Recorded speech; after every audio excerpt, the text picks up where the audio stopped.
Jake Morrison watched the enemy ships through the bridge window of the UES Liberty. The alien vessels looked like giant black knives cutting through space. Their dark metal hulls reflected no light, and their weapons glowed with deadly blue energy. The biggest ship among them was the Void Crusher, a monster that stretched for miles across the darkness. It was the mothership of the Zephyrian Empire, and it had come to finish what they started 3 years ago.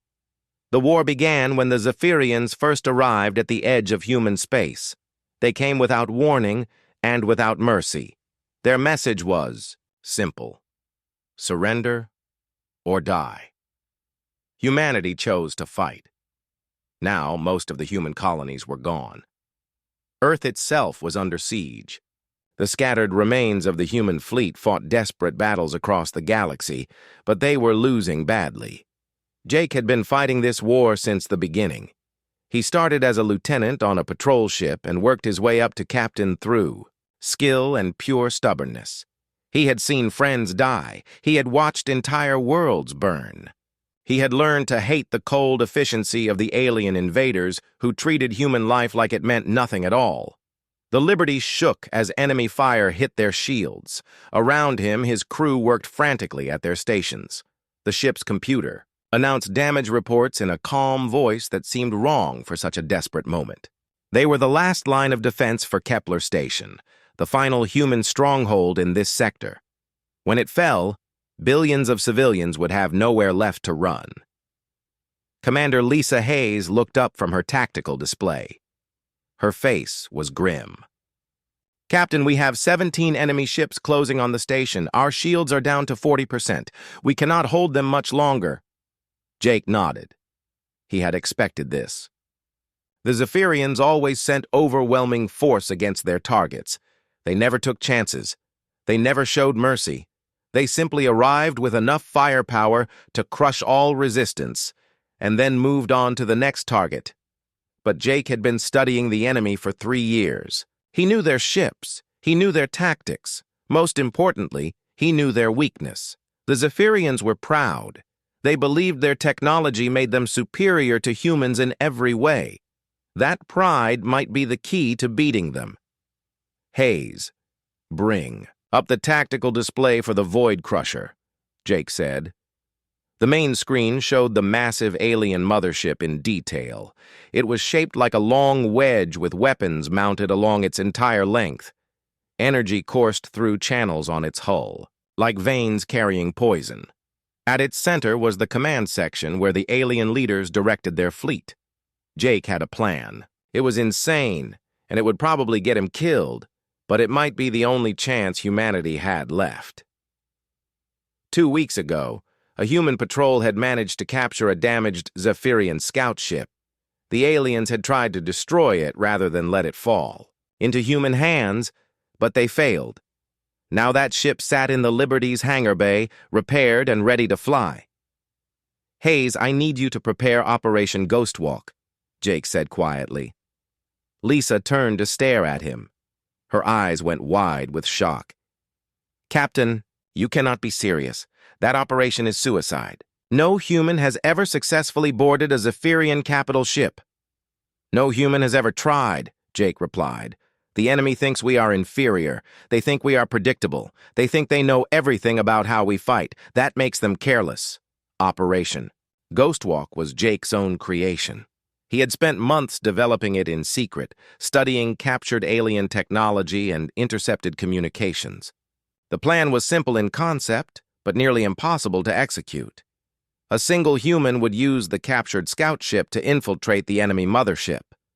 Once inside, they would plant a quantum bomb at the ship's core and detonate it, destroying the alien command structure. Lisa shook her head. "Even if you could get aboard their ship, how would you navigate it? How would you avoid their security? How would you even find the core?" Jake smiled grimly. "I have been studying them, Lisa. I know their patrol patterns. I know their blind spots. Most importantly, I know they think humans are too primitive to threaten them inside their own ship. That arrogance will be their downfall." The Liberty shuddered again as more enemy fire struck home. Through the window, Jake could see Kepler Station's defenses failing. Explosions bloomed like deadly flowers across its surface. Soon, the station would fall and millions of civilians would die unless someone did something to stop it. "Prepare the captured scout ship," Jake ordered. "Load it with everything I will need. The quantum bomb, the modified environmental suit, the tools, everything." "Captain, please reconsider," Lisa said. "There has to be another way." Jake looked at his old friend. They had served together for 5 years. She had saved his life more times than he could count. Now he was about to leave her behind to face an impossible battle while he flew off on a mission that would almost certainly kill him. "There is no other way," he said gently. "If I do nothing, we all die anyway. If I try this and fail, we still all die. But if I try this and succeed, maybe humanity has a chance." Lisa was quiet for a long moment. Then she nodded. "I understand. Sir, how long do you need?" "Give me 2 hours to reach the mothership and get inside, then attack with everything we have left. Make them think you are making a desperate last stand. I need them focused on you, not looking for infiltrators." Jake walked to the hangar bay where the captured alien scout ship waited. It was smaller than human fighters, but much more advanced. Its hull was made of the same dark metal as the larger Zephyrian ships. Its engines ran on principles that human scientists barely understood. But Jake had learned to fly it, and that was all that mattered. He checked his equipment one final time. The quantum bomb was disguised as a standard power cell. His environmental suit had been modified to mimic alien technology. His weapons were a mix of human and Zephyrian designs. Everything he needed to complete his mission was ready. The hangar. Bay doors opened, and Jake launched into space. Behind him, the Liberty continued its hopeless battle against overwhelming odds. Ahead of him, the Void Crusher waited like a sleeping giant. Soon, Jake would wake that giant and show the Zephyrians that humans were far more dangerous than they believed. Jake guided the stolen scout ship through the chaos of battle. Explosions lit up the darkness around him as human and alien weapons clashed. The Liberty was putting up a fierce fight, but Jake could see they were being overwhelmed. He had to move fast before his ship was destroyed, and his mission became pointless. The Void Crusher loomed ahead like a metal mountain floating in space. Up close, Jake could see details that the long-range sensors had missed. The hull was covered in strange markings that might have been writing or decoration. Weapon ports dotted its surface like the eyes of some vast predator. Energy conduits pulsed with blue light beneath the dark metal skin. Jake activated the scout ship's communication system. He had practiced this moment hundreds of times, learning to mimic the alien speech patterns and protocols. His message was, "Simple emergency docking request due to critical damage sustained during the human attack." The response came quickly in the harsh, clicking language of the Zephyrians. Docking Bay 7 was opened for his approach. The alien docking bay was enormous. Jake's small scout ship looked like a toy as it settled onto the metal deck. Through the cockpit window, he could see Zephyrian technicians approaching to inspect the supposedly damaged vessel. They moved with mechanical precision, their tall insectoid bodies covered in chitinous armor that gleamed under the harsh lighting. Jake sealed his helmet and activated the environmental suit's alien camouflage systems. The suit had been modified using technology salvaged from Zephyrian equipment. It would not fool close inspection, but it might be enough to get him past casual observation. He grabbed his equipment pack and prepared to leave the ship. The docking bay air tasted of metal and ozone when Jake's suit sampled it. The gravity was slightly heavier than Earth normal, but not enough to slow him down. He walked with the stiff, measured gait that Zephyrians used, keeping his head down and avoiding eye contact with the technicians. The aliens paid him little attention. They were focused on their equipment readings and seemed to accept that he was just another crew member from the damaged scout ship. Jake reached the bay exit without challenge and stepped into the corridors of the enemy mothership. The interior of the Void Crusher was like walking through a mechanical nightmare. The walls were black metal decorated with flowing patterns that hurt to look at. Blue light streamed through transparent conduits that carried energy to unknown destinations. The air hummed with power and the sound of alien machinery working far below. Jake had memorized the ship's layout from intercepted technical data, but seeing it in person was different. The scale was massive. Corridors stretched for hundreds of meters in straight lines. Ceiling heights varied from cramped passages barely tall enough for humans to vast chambers that could have held entire buildings. Everything was designed for beings much larger than humans and much more comfortable with geometric precision. The Zephyrians moved through their ship like clockwork. Jake watched their patterns from hiding spots behind equipment and in shadowed alcoves. They followed set routes at exact times. Their behavior was predictable in a way that human behavior never was. This predictability was exactly what Jake had been counting on. He avoided the main corridors where security was heaviest. Instead, he used maintenance shafts and service tunnels that connected the ship's vital systems. The aliens seemed to consider these spaces beneath their notice. They were patrolled only by small automated drones that floated through the tunnels on regular schedules. The drones were Jake's first real test. Each one was equipped with sensors that could detect intruders, but they relied on pre-programmed responses, rather than intelligent analysis. Jake used an electromagnetic pulse device he had built from human and alien components. The device disabled each drone he encountered without triggering any alarms. As Jake moved deeper into the ship, he began to understand the true scope of Zephyrian power. This was not just a warship, but a mobile fortress containing everything needed to wage war across the galaxy. He passed manufacturing bays where automated systems built weapons and equipment. He saw laboratories where alien scientists worked on projects he could not understand. He found storage areas filled with supplies that could sustain the ship for years. But the most disturbing discovery came when Jake reached the prisoner holding areas. Through reinforced windows, he could see humans trapped in small cells. They wore the uniforms of various human military units and civilian organizations. Some looked like they had been prisoners for months or even years. The sight filled Jake with rage, but also strengthened his determination to complete his mission. The prisoners were proof that the Zephyrians saw humans as nothing more than specimens to be studied or slaves to be used. They had no intention of negotiating or showing mercy. This war would end only when one side was completely destroyed. Jake intended to make sure it was not humanity that fell. He continued through the ship's lower levels, following maintenance, corridors toward the central core. The route was longer than using the main passages, but much safer. Jake encountered more drones and disabled them all. He also found several Zephyrian maintenance workers who were alone and vulnerable. Jake could have killed these aliens easily, but he chose not to. Dead bodies would be discovered eventually and raise alarms. Instead, he used a nerve disruptor to render them unconscious.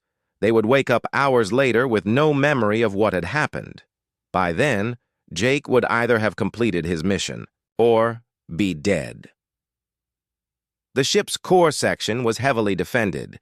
Jake could see security checkpoints and energy barriers protecting the most vital areas. Guards in heavier armor patrolled in groups of 3. Sensor arrays swept the corridors constantly. Getting past all of this would require perfect timing and no small amount of luck. But Jake had one advantage the aliens did not expect. He was human, and humans did not think like Zephyrians. Where the aliens saw logical security measures, Jake saw patterns to be exploited. Where they relied on technology, he relied on intuition and adaptability. The very differences that made them consider humans inferior were about to become humanity's greatest weapons. Jake checked his equipment one more time. The quantum bomb was still safely disguised. His weapons were charged and ready. His suit's camouflage systems were functioning perfectly. He was as prepared as he could be for what came next. The core of the enemy ship waited somewhere ahead. Inside that core was the command center that controlled the entire Zephyrian fleet in this sector. If Jake could reach it and plant his bomb, the explosion would cripple alien operations and give humanity a chance to strike back. The odds against success were enormous, but Jake had not come this far to turn back now. He moved forward into the most dangerous part of the ship, knowing that every step brought him closer to either victory or death. Chief Security Coordinator Vexthul stood in the security center of the Void Crusher and studied the reports flowing across his screens. Something was wrong aboard his ship. The signs were subtle, but they were there for those who knew how to look. Maintenance drones had gone offline in specific sections. Power readings showed minor fluctuations that did not match normal operations. Equipment had been moved slightly from its proper positions. Vexthul had survived dozens of campaigns by paying attention to details that others missed. His scarred chitin and missing left eye were proof that carelessness led to death in war. He had fought humans before and knew they were capable of surprising acts of desperation. The battle raging outside provided perfect cover for some kind of infiltration attempt. He called up the security footage from the past few hours and began analyzing it frame by frame.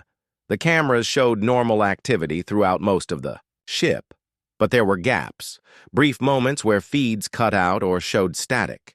Too many gaps in too many different locations to be simple equipment failure. Initiate Security Protocol 7, Vexthul ordered his subordinates. Deploy hunter-killer teams to all critical sections. Someone is aboard this ship who does not belong here. Jake heard the alarm tones echoing through the corridors and knew his presence had been discovered. He had hoped to reach the core undetected, but that plan was now impossible. The aliens were methodical and thorough. Eventually, they would have found signs of his passage. He pressed himself against the wall of a maintenance shaft as heavy footsteps thundered past in the corridor beyond. The hunter-killer teams were moving fast, splitting up to cover more ground. Each team consisted of 3 heavily armed Zephyrians in full combat armor. Their weapons could punch through the hull of a small ship, and their sensors could detect heartbeats through solid metal. But Jake had advantages they did not expect. He had studied their tactics from captured battle recordings. He knew they would search in predictable patterns, clearing each section methodically before moving to the next. He also knew they had never faced an enemy who could think like a human. Instead of running from the search teams, Jake decided to use them against each other. He made his way to an environmental control station and began making subtle changes to the ship's systems. He increased the temperature in sections he had already passed through, making the aliens think he was still there. He created false energy signatures by rerouting power conduits. He even triggered minor system failures that would draw repair crews to specific locations. The psychological effect was immediate. The search teams began chasing shadows, responding to false alarms throughout the ship. They started double-checking areas they had already cleared. Some teams began to suspect that others were incompetent or even sabotaging the search effort. Jake watched from his hiding place in the maintenance tunnels as confusion spread through the alien ranks. Zephyrians were not used to this kind of warfare. They understood direct confrontation and overwhelming force, but they had no experience with guerrilla tactics and misdirection. Vexthul realized what was happening and adapted his strategy. He pulled back the scattered search teams and focused them on the most critical areas. He also began analyzing the pattern of false alarms and system failures. The intruder was clearly intelligent and resourceful, but he was also leaving clues about his ultimate objective.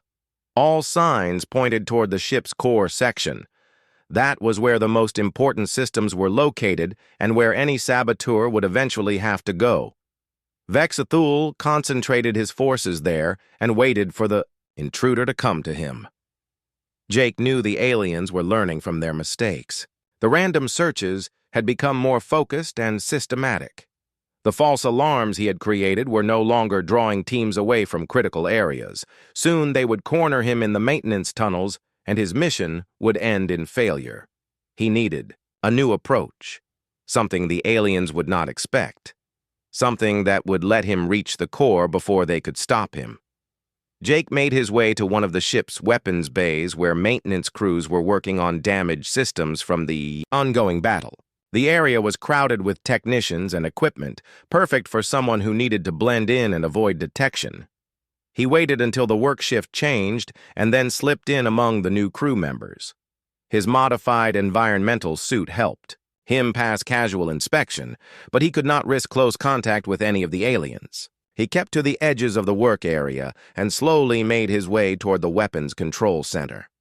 The weapons bay connected directly to the ship's core through heavily shielded conduits that carried power and control signals. These conduits were large enough for a human to crawl through but too small for the bigger Zephyrians. More importantly, they were not covered by the standard security sensors because no one expected an intruder to use them. Jake found an access panel and carefully opened it. Inside, thick cables carried enormous amounts of energy toward the ship's weapons systems. He would have to time his movement carefully to avoid being electrocuted by the power flowing through the conduits. He slipped into the narrow space between the cables and began crawling toward the core. The heat was intense, and the electrical fields made his skin tingle even through the environmental suit. But this route would take him directly to his target while bypassing all the security measures the aliens had put in place.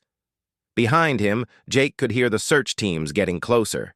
They had finally traced his path to the weapons bay and were questioning the maintenance crews. Soon they would discover the open access panel and realize where he had gone.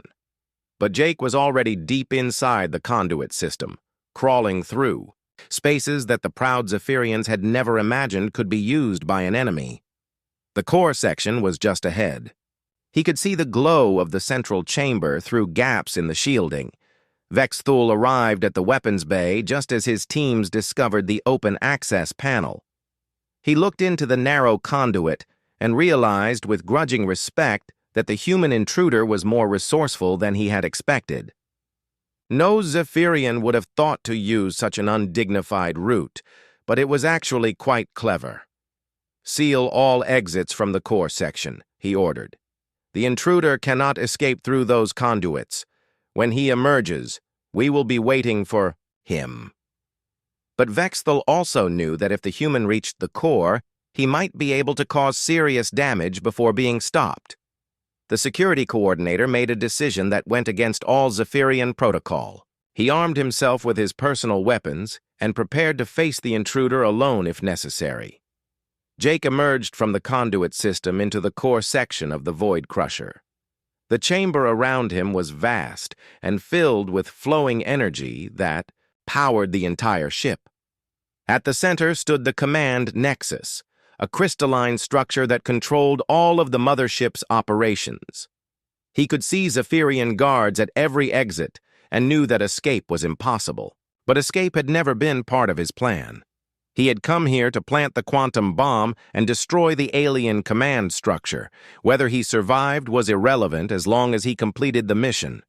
Jake pulled the disguised bomb from his equipment pack and began looking for the best place to position it.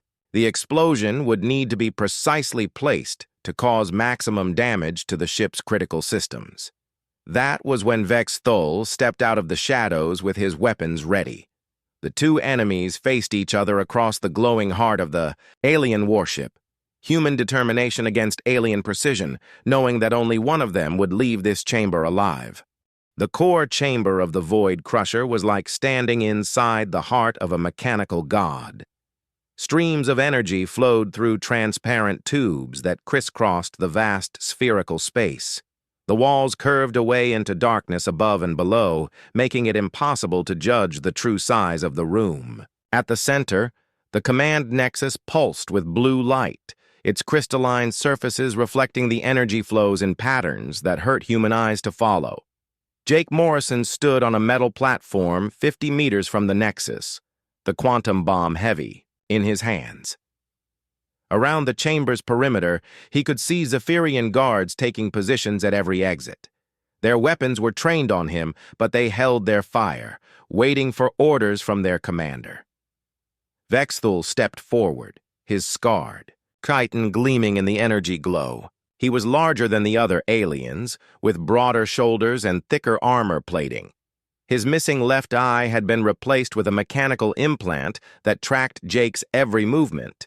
In his hands, he carried weapons that could have cut through a tank. "You have shown remarkable resourcefulness, human," Vexthul said in accented but clear English. "I did not expect one of your species to penetrate this far into our ship." Jake kept the bomb close to his chest, ready to activate it at the first sign of hostile movement. "Your people made one mistake, alien. You underestimated us." "Perhaps," Vexthul replied, "but your infiltration ends here. Surrender the device, and your death will be quick." Jake laughed, a sound that echoed strangely in the vast chamber. "You still do not understand. I did not come here to escape. I came here to make sure you lose this war." Without warning, Jake activated the bomb's timer and hurled it toward the command nexus. The device arced through the air, its disguised casing glinting in the energy streams. Vexthul moved with inhuman speed, bringing up his weapon to shoot the bomb out of the air, but Jake had anticipated this. Even as the bomb flew, he was diving sideways off the platform, drawing his own weapons as he fell. Vexthul's shot went wide as he tried to track two targets at once. The quantum bomb struck the base of the command nexus and attached itself with magnetic clamps. Jake hit the platform hard and rolled behind a support pillar as energy blasts seared the air around him. The bomb's timer showed 14 minutes and 57 seconds. Enough time to complete his final mission, but only if he could survive the next few minutes. Vexthul dropped from his elevated position and advanced across the platform with deadly grace. His weapons spat coherent energy that melted metal and sent sparks flying in all directions. Jake returned fire with his modified human weapons, forcing the alien to take cover behind equipment clusters. "Guards, secure the device," Vexthul ordered. "Do not let the human reach it again." Several Zephyrian soldiers moved toward the command nexus where the bomb sat counting down. Jake broke from cover and sprinted toward them, firing as he ran. His shots were less accurate than alien weapons, but they were sufficient to drive the guards back. Jake reached the nexus first and planted his back against its base, using the massive structure as cover. From this position, he could defend the bomb until it detonated, but he was also trapped with nowhere to run. Vexthul approached carefully, his weapon ready. "You cannot hold that position forever, human. My guards will flank you and your mission will fail." "Maybe," Jake replied, checking his ammunition. "But I do not need forever. I just need 13 more minutes." The alien commander studied the situation with his good eye and mechanical implant. He was a veteran of many battles and understood tactics better than most of his species. The human had chosen his position well.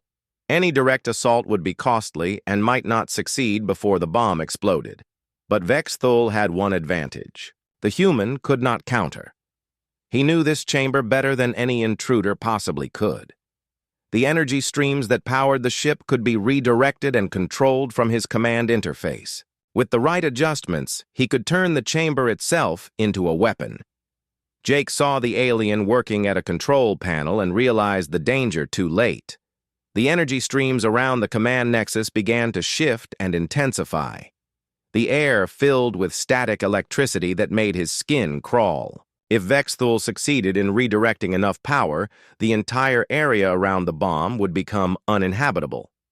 Jake broke from cover and charged directly at the alien commander. It was a desperate move that abandoned all tactical sense, but it was his only option. Vexthul spun to meet the attack, his weapons tracking toward the approaching human. The two combatants collided in the center of the platform with bone-crushing force. Jake's momentum carried them both to the metal deck where they rolled and struggled for control. Vexthul was stronger and had natural armor, but Jake fought with the fury of someone who had nothing left to lose. Jake managed to knock one of the alien's weapons away, but caught a backhanded blow that sent him skidding across the platform. Blood filled his mouth and his vision blurred. Vexthul rose and advanced for the killing blow, his remaining weapon charging for a final shot. but Jake had learned something important during his infiltration of the ship. Zephyrians were creatures of logic and protocol. They followed predictable patterns even in combat. Vex Thul approached from the most tactically sound angle, just as Jake had expected he would.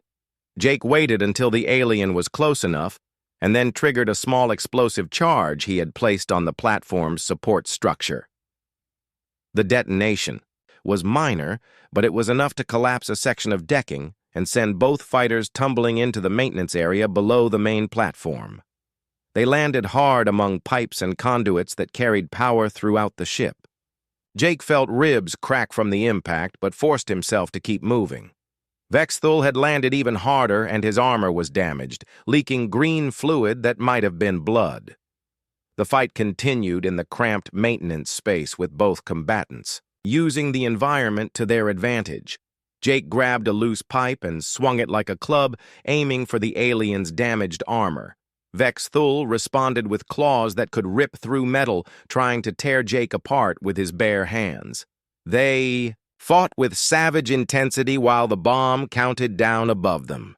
9 minutes, 8 minutes, 7 minutes. Each second brought them closer to an explosion that would destroy them both, along with the alien command structure. Jake managed to drive Vex Thul back against a power conduit and grabbed the alien's weapon. But as he tried to bring it to bear, Vex Thul's claws found their mark. Pain exploded through Jake's chest as alien talons pierced his environmental suit and the flesh beneath. Both fighters collapsed, breathing hard and bleeding from multiple wounds. Jake's vision was fading, and he could feel his strength leaving him. But when he looked at the timer on his wrist, he smiled. 5 minutes and 38 seconds remained. Even if Vex Thul killed him now, it was too late to stop the bomb. But Jake Morrison was not finished yet. He had one more mission to complete before he died, something that might be even more important than destroying the alien mothership. He had to make sure that humanity learned from his sacrifice and used that knowledge to win the war. With his last strength, Jake began crawling toward the chamber's communication array, leaving a trail of blood behind him on the metal deck. Jake Morrison dragged himself across the metal deck toward the communication array, his blood leaving a dark trail behind him.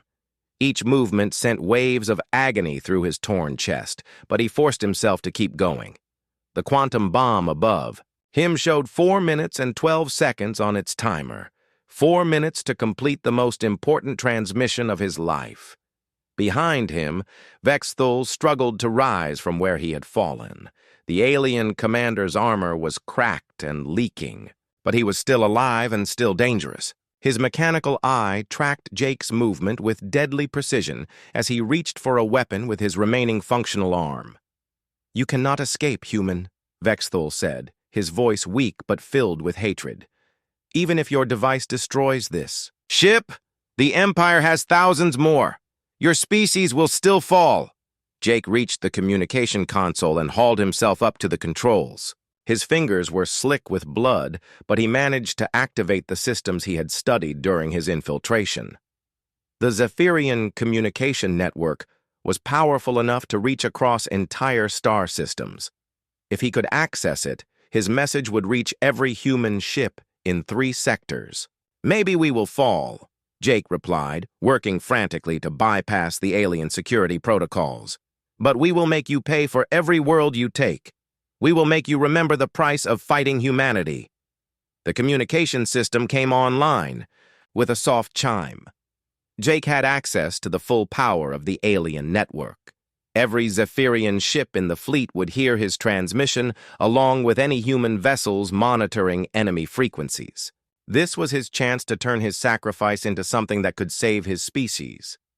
Jake activated the broadcast and began to speak. His voice was growing weaker, but his words carried across the void to scattered human ships throughout the sector. On the bridge of the UES Liberty, Commander Lisa Hayes stopped what she was doing and listened in stunned silence as her friend's voice reached her through the darkness.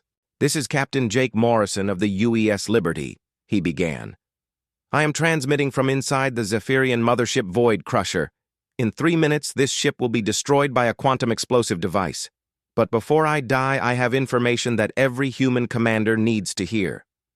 Jake paused to cough up blood and check the timer. 3 minutes and 8 seconds. Vexthul was still trying to reach him, but the alien's injuries were severe. Jake had enough time to finish his message if he could stay conscious that long. The Zephyrians are not invincible, Jake continued.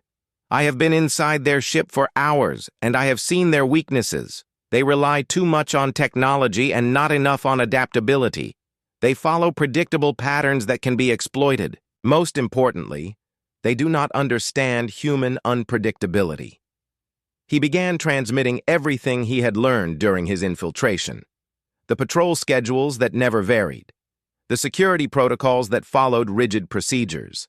The maintenance areas that were overlooked by sensors. The psychological weaknesses that made the aliens vulnerable to misdirection and confusion.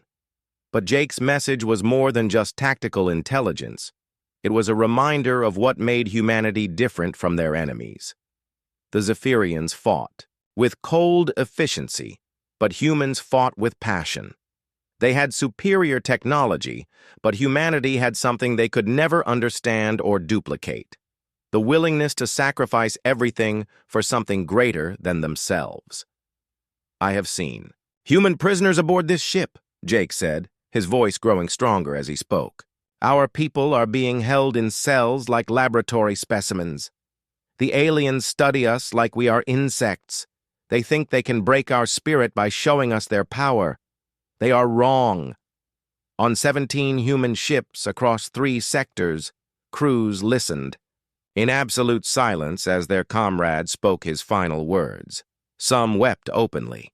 Others clenched their fists in rage. All of them understood that they were witnessing something that would be remembered as long as humanity survived. Jake looked at the timer again. 1 minute and 43 seconds. Vexthul had finally managed to reach his feet and was stumbling toward the communication console with a weapon in his hand, but it no longer mattered. The most important parts of Jake's message had already been transmitted. The war is not over, Jake continued. The Zephyrians think they have won because they have superior numbers and better technology. But they do not understand what they are fighting. They think humans are just another species to be conquered and catalogued.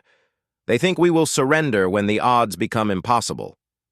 Vexthul raised his weapon and took aim at the human who had caused so much damage to his ship and his pride. But even as he prepared to fire, he found himself listening to the alien's words. There was something in the human's voice that he had never heard from any other species they had conquered. They are wrong about us, Jake said, looking directly at Vexthul as the alien commander hesitated. We do not surrender. We do not give up. When you back us into a corner, we do not break. We become more dangerous than you can imagine. And sometimes, just sometimes, one human with enough determination can change the course of history. The timer reached 30 seconds. Jake smiled as he looked at the quantum bomb attached to the command nexus above. In half a minute, the explosion would tear the heart out of the Zephyrian fleet and give humanity the breathing room it needed to regroup and strike back. This is my gift to the human race, Jake said into the communicator. Use what I have learned. Remember what I have shown you. One person can make a difference if they are willing to pay the price. The Zephyrians will learn to fear us because we never stop fighting, and we never stop believing in something worth dying for. Vexthul lowered his weapon. In all his years of conquest, he had never encountered an enemy like this human. Even facing certain death, the alien continued to defy them. Perhaps there was something to be learned from such determination, even if it came from an inferior species. The timer reached 0. The quantum bomb detonated with the force of a small star going nova. The explosion tore through the command nexus and spread outward through the ship's energy conduits. In seconds, the mighty Void Crusher was transformed from a symbol of alien power into an expanding cloud of superheated plasma and twisted metal. The destruction of the Mothership sent shockwaves through the Zephyrian fleet. Without their command structure, the alien ships found themselves leaderless and confused. Human forces throughout the sector received Jake's intelligence and began implementing new tactics based on his discoveries. Commander Lisa Hayes stood on the bridge of the Liberty and watched the alien fleet begin to withdraw in disorder. Around her, the crew worked with new purpose and determination. They had heard their captain's final message and understood what he had given them.